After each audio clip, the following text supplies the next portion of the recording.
Good evening. We bring you the latest in the world of sports. I'm Paolo Del Rosario. And we give you the conversations you want to hear from your favorite sports icons and athletes. Hello, I'm Boom Gonzalez. You can watch The Game live and our past episodes, of course, on demand on the Pilipinas Live app for just 149 pesos a month. Available for download on Google Play or the App Store. Buckle up, sports fans. Let's get in the game.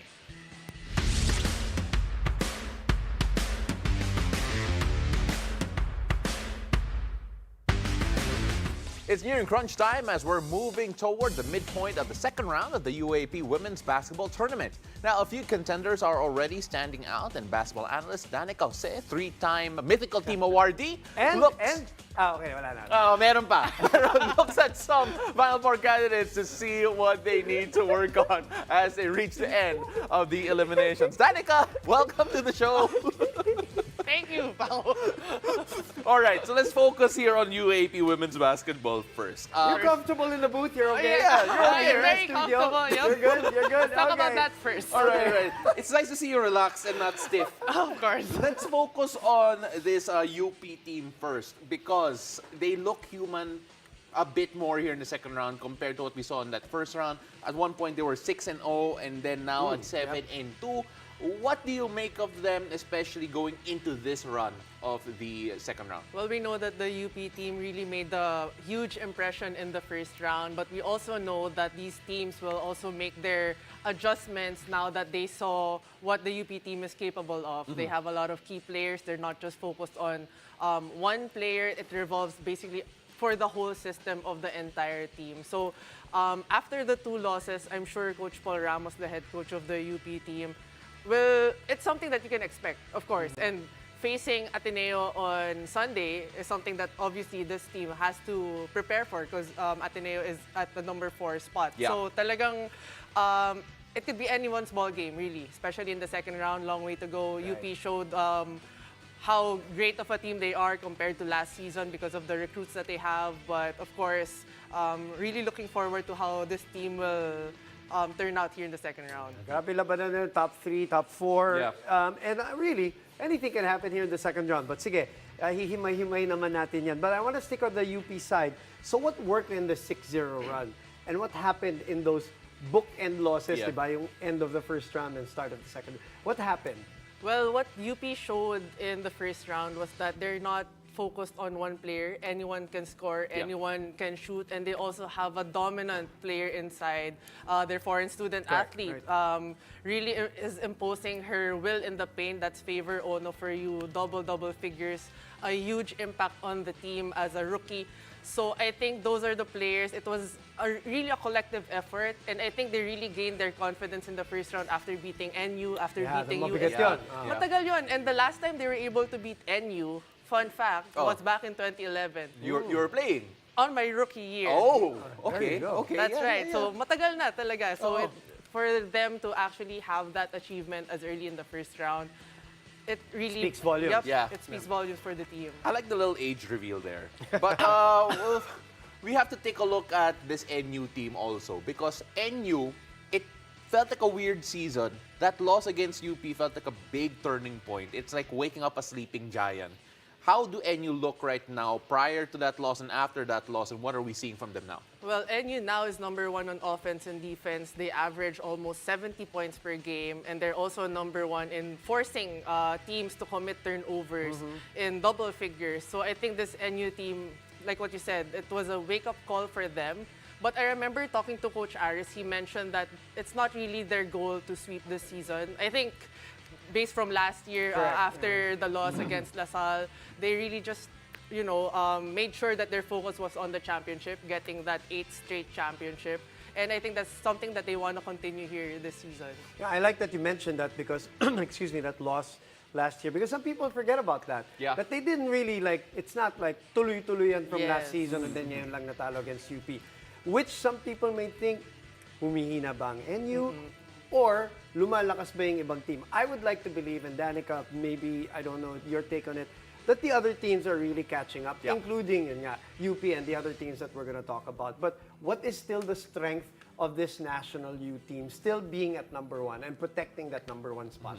I think more than the fact that they have that championship experience for the longest time, it's also their defense that has been their trademark and DNA for all of those players. I think it's been carried among all of the players from Coach Pat Aquino's time down to Coach Aris right now. So it's really something that they're known for. It's in their identity. They've been showing it the past couple of games here in the second round. And, you know, talagang you shouldn't take them for granted. You still shouldn't take NU lightly just because natalo na sila ng UP once. Because they're still the defending champs. Baka yun nga yung baka gising sa kanila. That's diba? right. Yeah, I was going to say that with an 8-1 record, I don't think anyone will ever take them lightly. But you take a look at some of their individual performers here, Camille Clarin, Carl Pingol, and Kaya Biab as well. All of them have been performing to it feels like a different level after that loss against UP. It felt like Camille in particular took it personally after that loss to UP because she just torched LaSalle the game after. I remember seeing that. Just how have these girls taken charge of this NU team? Well, like what you mentioned, those 4 players also played for the national team. The experience that they got on an international level really helped boost the team's confidence that these are the players who will lead a very young team. Because let's not forget that this NU team also has 7 rookies this season. Yeah. So talagang you'll expect those 4 players na they'll carry this team by example. Before we move on to the next team, can I just ask your opinion about what have you seen now about Coach Aris? Now that he's had a full season and now he's going on to that second, that separates him from the play of Coach Pat. Kasi syempre, di ba, parang I'm sure he wants to create a reputation for himself. Yeah. That's right. Actually, I asked the same question to No. Coach Aris Oh, there you go. during the first round, night before he played against UP. And I really had to ask him that, is it still your objective to sweep the season, or is there a mindset that you wanted to instill to your players this time around?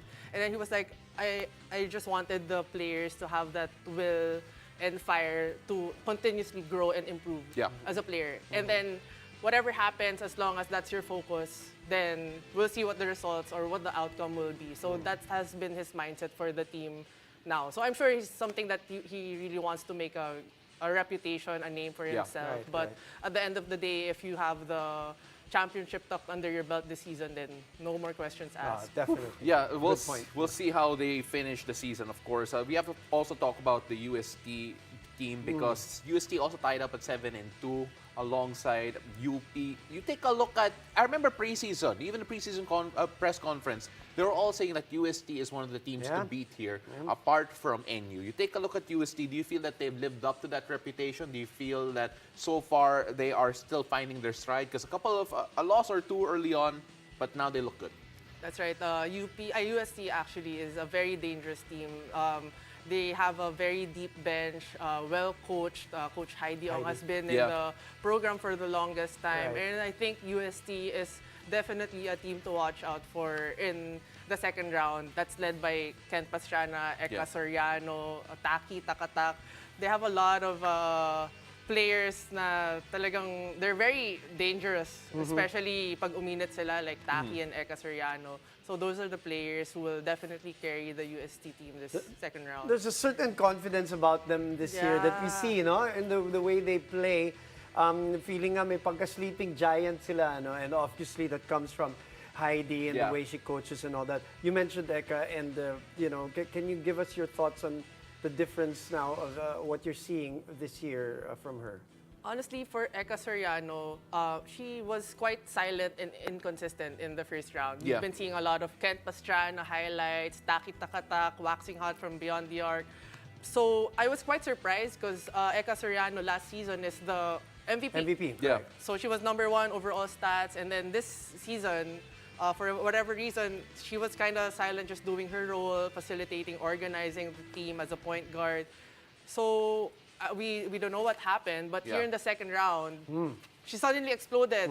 With their game against FEU, she shot 8 3-pointers to secure their win against FEU. That was a very dominant win that was led by Eka Soriano. So I think in terms of her leadership, maybe Coach Heidi had to pull her and give her that constant reminder that you're one of the leaders and the team really depends on you. Parang they can't just do it on their own. Yeah. They really need Eka Soriano in terms of her scoring production. So the problem with her was the inconsistency so far this season. Now the question for me now is that if she finds that consistency, given her performance against FEU this second round, will that be enough to push them into the realm of, okay, title contender for sure to someone that we feel could contend for the title against the likes of NU? For sure, for sure. The UST is a very dangerous team, apart from the fact that they have that championship experience already.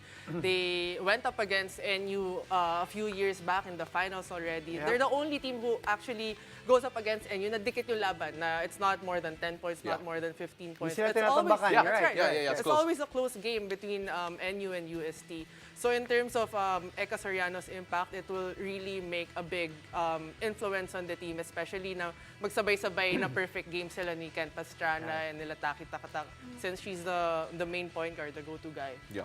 Okay, just stay comfortable in your seat, Danica, because after the break, we'll have more UAP women's basketball talk as we move over to some of the individual standouts in Season 86. Stay tuned. You're watching The Game.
Welcome back to The Game. Now, of course, we can't get into this point of the UAP season without talking about key players this time that stood out because of their incredible individual performances. And still with us to talk about MVP Frontrunners is UAP analyst Danica Jose. And this is the perfect time to talk about that.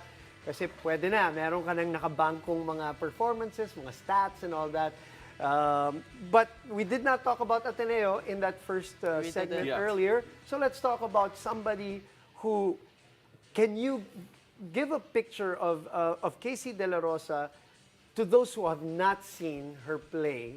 And for those who have seen her play, how do you reinforce, how do you describe Casey De La Rosa and why is she an MVP frontrunner or part of the list? Casey De La Rosa is really one of a kind, especially in her generation. At her age, she has excelled a lot, especially evolving her game. She's not just a post player, she also has a shooting range, she knows how to pass. for her to actually create for the team when she sees someone doubling her, she knows how to read carefully on what she can do to help her teammates. So Casey really evolved her game only on her second year, and the fact that she was already there on her first year, she was already able to help bring the team to the Final Four. And it was also the same year that it was Coach L.A. Momar's first year last year. So pareho silang rookies. And then to have that achievement on your first year and to be able to be part of the Final Four already, parang who knows what else you're capable of doing in the next coming years after you improve every season, right? So, grabe, How would you grabe. describe the jump in her performance from this season and last? I think Casey De La Rosa also was able to boost her confidence with the fact that she was also able to have that international experience. Yeah. Right. She joined Bigat yun. Gilas. Yeah, she Malaki joined Gilas na. for a She while, yeah. she joined Gilas a couple of months back. I think that was the Jones Cup. Yeah. And she really dominated as well. So for her to actually makipagsabayan ka for the likes of Chinese Taipei, Yeah. Korea, Japan, who's also the same height as her, and you have that same matchup, talagang matcha-challenge ka as a player, right? And for her na para to be one step ahead of them, Yeah. averaging double figures.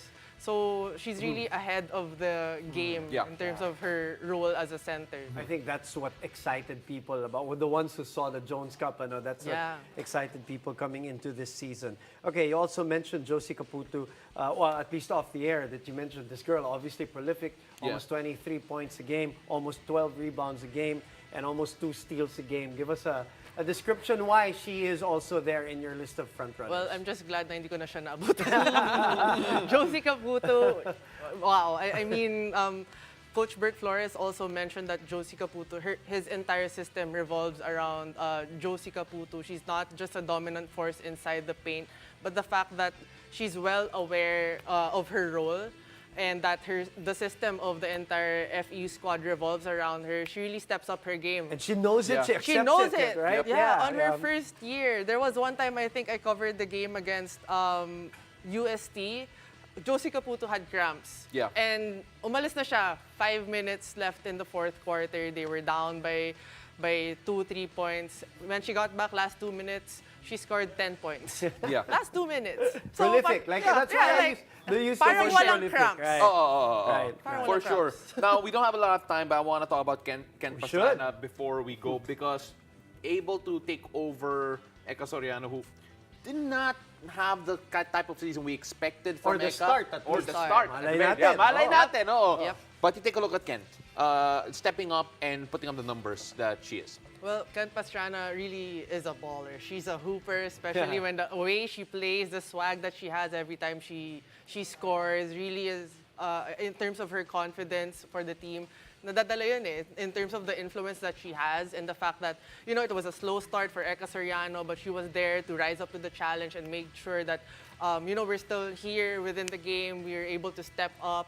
So I think Ken Pastrana is also one of the MVP runners this season. Worth the wait daw, sabi ni Coach Yeah. Heidi. Worth the wait, worth the wait. For sure, 100%.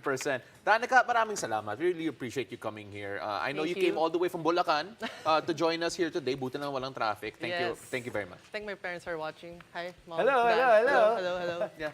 Nandito talaga siya. Yes, I'm Nandito here. talaga I'm siya. here. I'm here. All right, ladies and gentlemen, after the break, Sacramento Kings skills and development coach Jimmy Alapag gives us his insight on the new chapter of the franchise's season. Stay tuned. You're watching The Game.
Welcome back. You're still watching the game. The Sacramento Kings may have fallen short against the Golden State Warriors last year, but the future is bright for the Cinderella team. Now, we caught up with skills and development coach Jimmy Alapag right before the season started to talk about the exciting new chapter of the organization.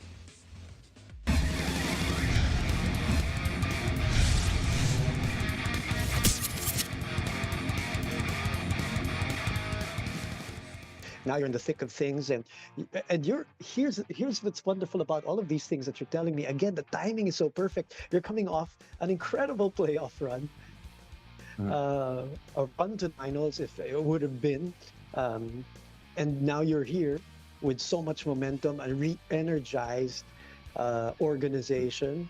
Tell me how the practices are looking. Being in the arena that night, playoffs drought over. It's the Golden State Warriors. I mean, it was absolutely electric in there. So to be a part of that was amazing, and I think that's the excitement going into this season.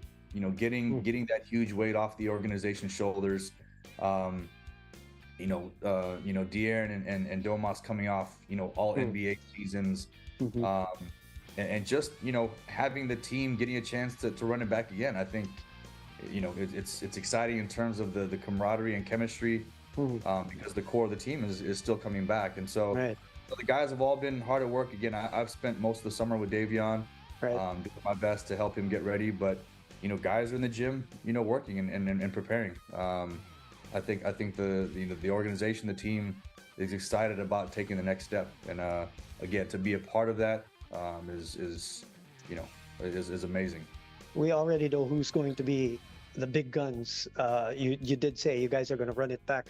Is there anybody that you're seeing here in the offseason that you think is going to surprise us? Well, just because I've spent so much time with Davion and I've had a chance to see up close the work that he's putting in, I'm excited to see him in year 3 of his young basketball career, and I think someone else is probably Keegan Murray.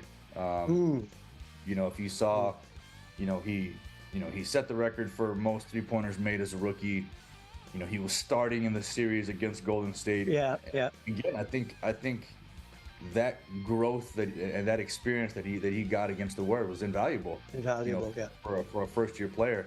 And you could just see again, he's very similar to Davion in how he works. He's in the gym all the time, and watching him those first 2 summer league games here at the California Classic. I mean, I think he averaged like 35, and just the confidence, and just I think the perspective of being more comfortable going into year 2, and he's a pro, Boom, and that it's great to see him work and to be around him. So those 2 guys probably stand out, and aside from everybody else in the roster, aside from Fox and Sabonis, Malik and Kev and the rest of the crew. So again, an exciting season, and super thankful to get a chance to see it up close and do what I can to help the staff.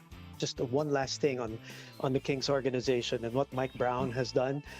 It struck me, when he took over, he was saying stuff like, he used the word attack the culture. He didn't say change the culture. He didn't say approach it this. He said he wanted to attack the culture. He wanted to communicate with the organization horizontally and vertically. Everybody, top to bottom. What have you seen with the Kings organization and how Mike Brown runs the ship that really, truly amazes you, and something you can learn from, obviously? Boom, to see what he has done with the organization in such a short time, it blows my mind. Again, because I've had a chance to be here and to see it up close. I was there in the room, his first press conference, and the goals and the ideas that he had, for the organization, and to see all of it play out, to see him shift the culture, coming from Golden State, where he was used to winning, for championship, all the finals appearances, and just not just the culture, but I think the relationships that he's genuinely built from top to bottom. Again, just amazing, to see how he's given the guys confidence and helped, I think, just the team, the organization, believe that it could be done. you know, after so many years. And so just to see all of that be very authentic, be very genuine, but at the same time hold everyone accountable. You know, that we gotta buckle down and get to work. And I love it, because that's the same way I am when it comes to working. And so, you know, I mean, he's the reigning coach of the year, Boom. And to hear from him that, you know, he values what I've been doing for the organization, and you know, he wanted me on his staff, you know, was again a huge blessing.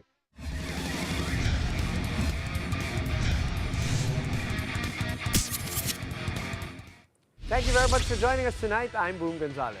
I'm Paulo De Rosario. This has been The Game.